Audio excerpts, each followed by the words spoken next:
বর্তমান সময়ে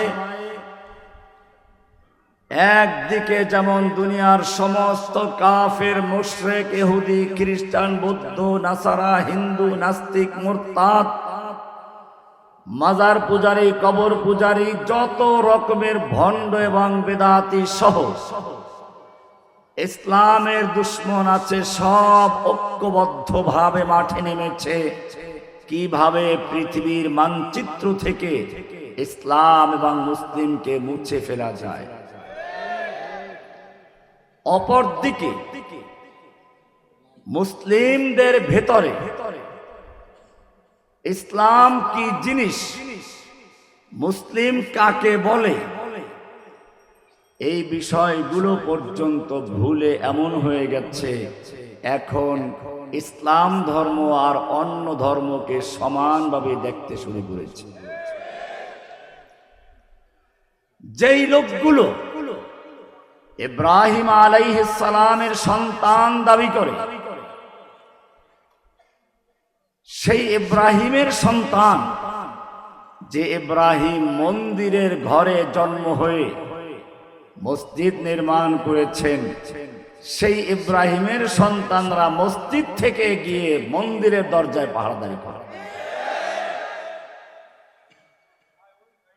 আর একদিকে শুনি মুসলিম বোনেরা হিন্দুদের প্রেমে পড়ে চরমভাবে যখন নির্যাতিতা নিপীড়িত হয় তখন গিয়ে আমাদের সাহায্য চায়, তখন বিক্রমপুরী সাহেবকে স্মরণ করে। 2-4 টাকার জন্য খ্রিস্টান হয়ে যাচ্ছে। কারণটা কি? আজকে আপনারা খুব ভালো করে বসবেন, আমাদেরকে মূল কারণটা খুঁজে বের করতে হবে। অনেকেই বলেন যে পরিবেশের কারণে ঈমান নষ্ট হয়ে যাচ্ছে। আমি বলি, যেই ঈমান পরিবেশের কারণে অর্জন হয়েছে সেই ঈমান তো পরিবেশের পরিবর্তনে পরিবর্তন হবেই। অরিসূত্রে প্রাপ্ত ঈমান, বাপদাদা মুসলমান, আমরা মুসলমান, পরিবেশ মুসলমান, আমরা মুসলমান, এই ঈমানের জন্য আমাদের কোনো কষ্ট করতে হয় না।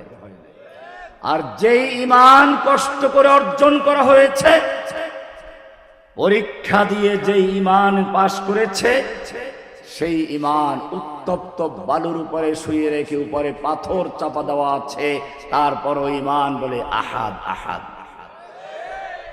সেই ঈমান যখন দেখে নিজের স্বামীকে হত্যা করা হয়েছে, ছেলেকে পানিকে চুবানো হচ্ছে, নিজেকে লজ্জাস্থানে বর্ষা দিয়ে আঘাত করে হত্যা করা হচ্ছে, তারপরেও সুমাইয়া রাদিয়াল্লাহু তাআলা আনহার মুখের থেকে আওয়াজ আসে আহাদ আহাদ। পরিবেশের ঈমান না, অরিসূত্রে প্রাপ্ত ঈমান। যে ঈমান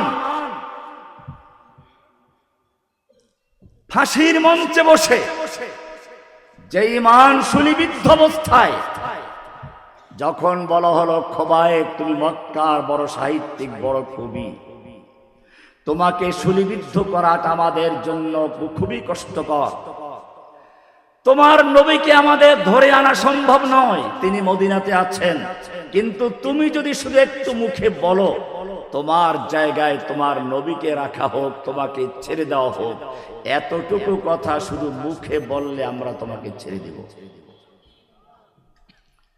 আল্লাহর নবীর ছাত্র, পরিবেশের ঈমান নয়।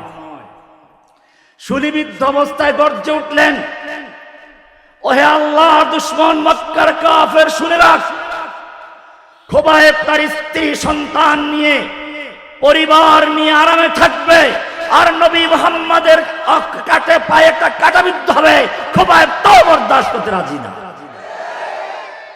এরপরে তিনি সেই মঞ্চে বসে কবিতা পড়লেন। ফাঁসির মঞ্চ না, শুলের মঞ্চ। শুল হচ্ছে এরকম একটা মঞ্চ থাকে, একটা তীরের মতো রড থাকে, ওটার উপরে বসিয়ে দেওয়া হয়, লোহাটা আস্তে আস্তে ঢুকতে ঢুকতে মাথা দিয়ে বের হয়ে যায়। বাংলাদেশের রাজশাহী কারাগারে এখনো শুলে আছে। এই অবস্থায় আপনি কি করতেন? খোবায়েবের কবিতা শুনুন, বুখারী কিতাবুল মাগাজি পরিষ্কার সাক্ষ্য হয়ে আছে। ফালাস্তু উবালি হিনা উক্তালু মুসলিমা আলা আইয়ি শাক্কিন কানা ফিল্লাহি মাসরাই ওয়া যালিকা ফি যাতিল ইলাহি ওয়া ইন ইয়াশা ইবারিক লি ফি আওসালি শিলবিল মুমাজ্জাই। হায় আল্লাহর দুশমন, তোরা কি মনে করেছিস আমি চিন্তা করছি? আমার কোনো পরোয়া নেই। আমাকে শুলিবিদ্ধ করা হলো না ফাঁসি দেওয়া হলো।